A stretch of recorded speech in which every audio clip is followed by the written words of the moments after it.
Ini dapat kiriman dari teman, kopi bubuk asli Cap Kuda ini, dari teman yang baru dari Lampung. Ini kopi Sumatera ya, tapi memang perlu dimaklumi kalau misalkan tidak ada informasi ini jenis kopinya apa, yang menunjukkan bahwa memang ini adalah produksi dari UKM yang ya menjual pokoknya inilah kopi asli, kopi giling seperti itu. Nah kemudian ya selain itu juga kita tidak tahu juga ini kapan diproduksi. Nah kalau kita beli dari orang-orang yang sudah dari penjual yang sudah memahami bagaimana menjaga kualitas kopi, biasanya ini dicantumkan kapan diproduksi ya.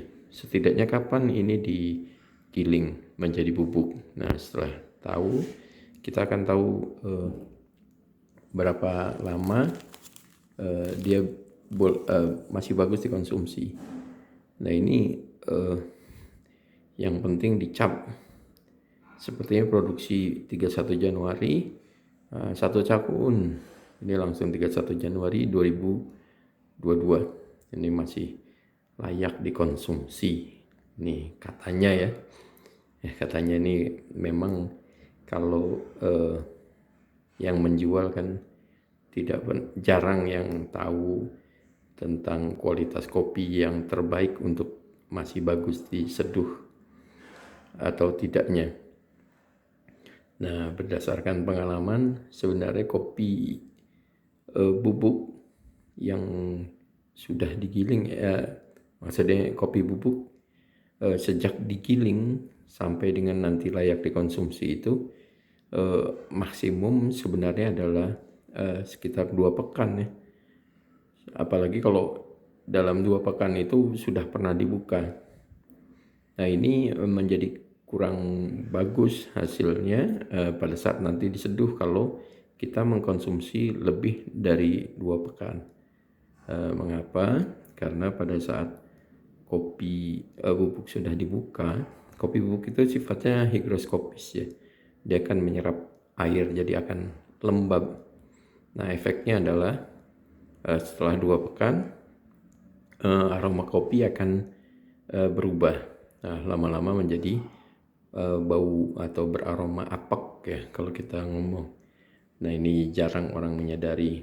Ada juga penggemar kopi yang penting saya ngopi, kopinya kopi asli seperti itu. Tapi setidaknya ini adalah pembelajaran.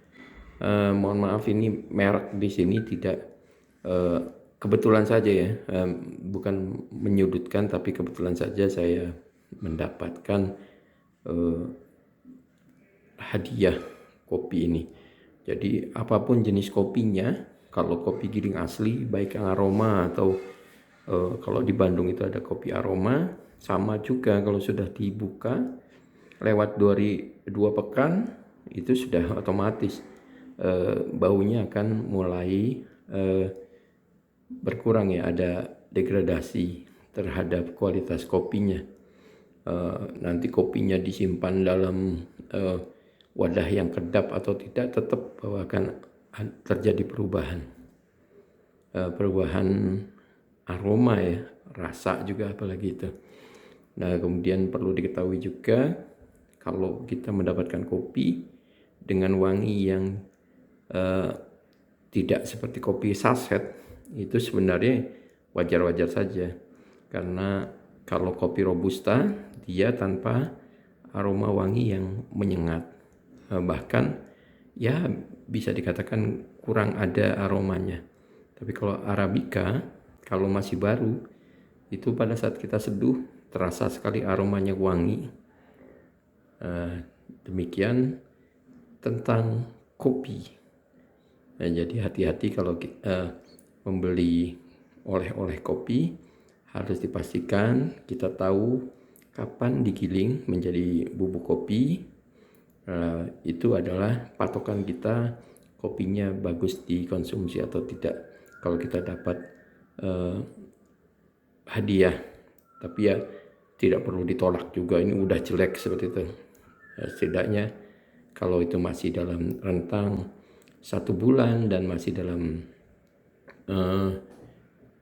di dalam kemasan yang tertutup rapat, ya kita masih berharap lah masih bagus seperti itu. Ini adalah contoh oleh-oleh berikutnya, oleh-oleh kopi yang dari Bali ini, Banyu Atis ya. Nah ini saya peroleh oleh-oleh ini pada bulan November 2020 lalu. Nah, kemudian saya belum konsumsi habis, dan kita bisa lihat untuk kasus yang ini tanggal best before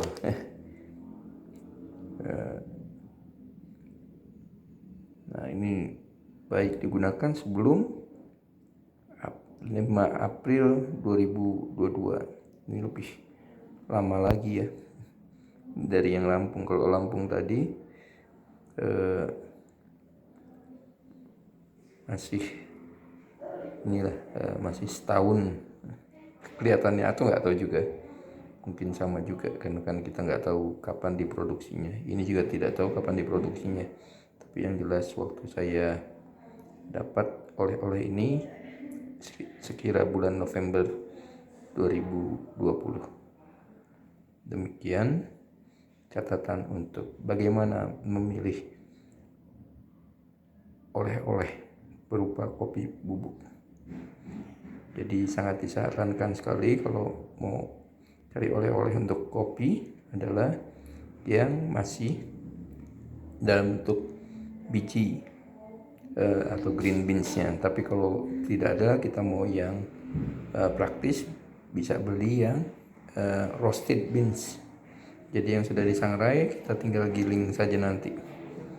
Ya, tentu saja kita harus punya penggilingan di rumahnya, penggilingan kopi. Yang manual juga bagus kok.